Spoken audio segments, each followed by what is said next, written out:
నమస్తే ట్రేడర్స్. ఈరోజైతే మనకి 520 లాస్ వచ్చింది. నేను లాస్ వచ్చినా ప్రాఫిట్ వచ్చినా అప్లోడ్ అయితే చేసా వీడియోస్. ఇంపార్టెంట్ థింగ్ ఏంటంటే రూల్స్ అండ్ ప్రాసెస్ అయితే ఫాలో అయ్యాం. లాస్ ఎందుకు వచ్చిందో చూద్దాం. మార్కెట్ అయితే ఇప్పుడు ఎగ్జాక్ట్ 60,000 రౌండ్ నెంబర్ దగ్గర అయితే ట్రేడ్ అవుతుంది. వెయిట్ చేద్దాం మన సెటప్ కోసం అండ్ ఒక క్లియర్ కట్ డైరెక్షన్ కోసం అయితే వెయిట్ చేద్దాం.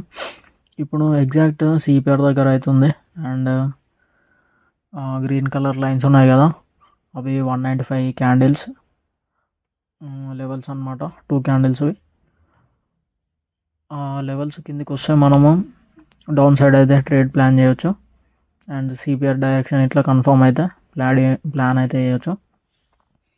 ఈరోజు నిఫ్టీని ఇట్లా నేను చూసాను అనమాట. ఎందుకంటే బ్యాంక్ నిఫ్టీలో కొంచెం వాలటైలిటీ అండ్ రిస్కీ అంటే రిస్క్ రివార్డ్ కొంచెం మ్యాచ్ అవుతలేదు అనిపిస్తుంది నాకు. అంటే మూమెంట్స్ అనేటివి అంతగా వస్తలేవు బ్యాంక్ నిఫ్టీలో. అందుకే నిఫ్టీని ఇట్లా ఈరోజు అబ్జర్వ్ చేసా. ఈరోజు చూద్దాం, రేపటి నుంచి నిఫ్టీలోనే ట్రేడ్ చేద్దాం అనుకుంటున్నా. అది ఇట్లా ఒక అప్డేట్. ఇప్పటి నుంచి అయితే నేను షిఫ్ట్ అవుతా నిఫ్టీకి. ఓకే, ఇప్పుడు మార్కెట్ అయితే ఎగ్జాక్ట్ సిపిఆర్ దగ్గరనే కన్సాలిడేషన్ అయితే అవుతుంది. బ్యాంక్ నిఫ్టీ సిపిఆర్ అయితే బ్రేక్ అయింది, బట్ క్యాండిల్ క్లోజ్ అయ్యాక అయితే వెయిట్ చేద్దాం.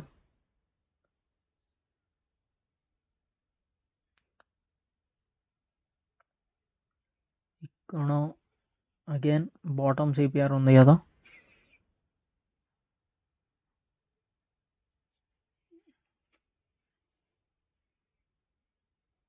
ఒక్కసారి అయితే వాల్యూమ్ అయితే చూసుకున్నాం.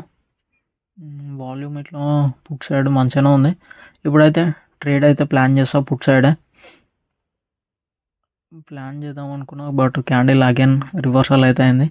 ఓకే, ఇంకా కొద్దిసేపు అయితే వెయిట్ చేస్తాం.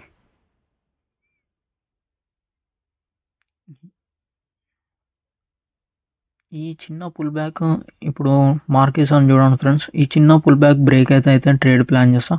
ఒకవేళ అప్ సైడ్ బ్రేక్ అయితే అప్ సైడ్ ప్లాన్ చేస్తా, డౌన్ సైడ్ బ్రేక్ అయితే డౌన్ సైడ్ అయితే ప్లాన్ చేస్తా. బట్ డౌన్ సైడ్ బ్రేక్ అయ్యే ఛాన్సెస్ ఎక్కువ ఉన్నాయి, ఎందుకంటే మార్కెట్ ఆల్రెడీ సిపిఆర్ నుంచి రివర్సల్ అయింది అండ్ ట్రెండ్ చూసుకున్న డౌన్ సైడ్ ఉంది. అందుకే ఇది బ్రేక్ అయితే ట్రేడ్ అయితే ప్లాన్ చేస్తాం. ఓకే, బ్రేక్ అయింది, ఒక ఎంట్రీ అయితే తీసేసుకుంటున్నా. ఓకే, ఎంట్రీ అయితే తీసుకున్నా. నేను ఎక్స్పెక్ట్ చేసే టార్గెట్ 2 days 5 minutesలో అదే మనకి రెడ్ కలర్ లైన్ ఉంది కదా, 59,782 ఆ రేంజ్కి వచ్చినా మనకి ఆ రేంజ్ కొంచెం బ్రేక్ అయినా మన టార్గెట్ అయితే వచ్చేస్తుంది 20 points. అందుకే ట్రేడ్ అయితే తీసుకున్నా, బట్ అంతగా వాల్యూమ్ అయితే కనిపిస్తలేదు ప్రీమియంలో అయితే. నో ఇష్యూ, ట్రేడ్ అయితే తీసుకున్నాం. ఇప్పుడు మనం వెయిట్ చేయాల్సిందే. ప్రీమియంలో ఇట్లా డైరెక్షన్ మన సైడే ఉంది.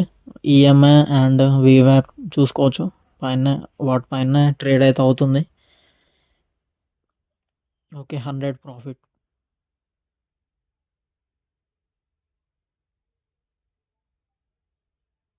Okay, good. ఎస్ఎల్ అయితే మనది రెగ్యులర్గా 20 points పెడతాను స్టార్టింగ్లో అయితే. తర్వాత మూమెంట్ బట్టి ట్రయల్ అయితే చేస్తా, రిస్క్ ఇంకా తగ్గించేస్తా. ఇప్పుడైతే ఎస్ఎల్ 18 points. ఓకే, మనము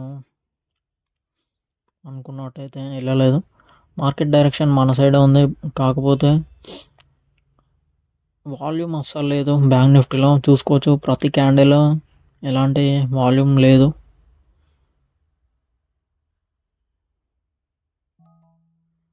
ఓకే, ఎస్ఎల్ అయితే హిట్ అయింది. దీంతో ఈరోజు అయితే 520 లాస్. నిఫ్టీని అయితే ఒకసారి అబ్జర్వ్ చేస్తున్నా. జస్ట్ మన same setup 5 minutes setup work అవుతుందా లేదా అని చూసాను. నిఫ్టీలో ఎగ్జాక్ట్ 5 మినిట్స్ లో దగ్గరనే ఇప్పుడైతే బౌన్స్ అయితే అవుతుంది. ఓకే, రేపటి నుంచి అయితే నిఫ్టీలో ట్రేడ్ చేద్దాం. దీంతో ఈరోజు డే అయితే క్లోజ్. 1 ట్రేడ్ పర్ డే కాబట్టి రూల్ అయితే ఫాలో అయ్యాం. ఓకే, ఇలానే ఉండాలి డే అంటే. లాస్ వచ్చినా పర్లేదు కానీ రూల్ అయితే బ్రేక్ కావద్దు. కిల్ స్విచ్ అయితే ఆన్ చేసేసిన. Okay friends, thank you, bye.